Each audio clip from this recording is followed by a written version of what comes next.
రేవంత్ రెడ్డి నువ్వు ముఖ్యమంత్రి ఏం చేసినావని 15 లక్షల రేషన్ కార్డులు ఇచ్చిన పేదోళ్లకు, 4.5 లక్షల ఇందిరమ్మ ఇల్లు ఇచ్చిన, 50 లక్షల కుటుంబాలకు 200 యూనిట్లు ఉచితంగా విద్యుత్ ఇచ్చిన,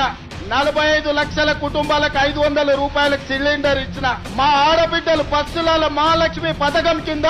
ఉచిత ప్రయాణం చేస్తే 10,000 కోట్ల రూపాయలు మా అక్కలకు మా చెల్లెళ్ల కోసం ఆర్టీసీకి నేను కట్టిన, 1000 మెగావాట్ల సోలార్ విద్యుత్తు మా సంఘాలకు పెట్రోల్ బంకులు ఇచ్చిన, మా సంఘాలకు 1000 బస్సులు కొనుక్కునే శక్తిని ఇచ్చిన, ఎల్బీ స్టేడియంలో అసెంబ్లీ ఎదురుగా 67,616 ప్రభుత్వ ఉద్యోగ నియామకాలు చేపట్టి తెలంగాణ నిరుద్యోగ యువకులకు ప్రభుత్వ ఉద్యోగాలు ఇచ్చిన,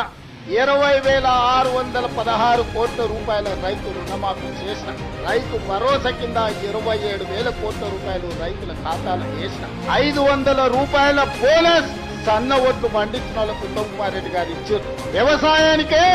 1,56,000 కోట్ల రూపాయలు ఈ 30 నెలల ఖర్చు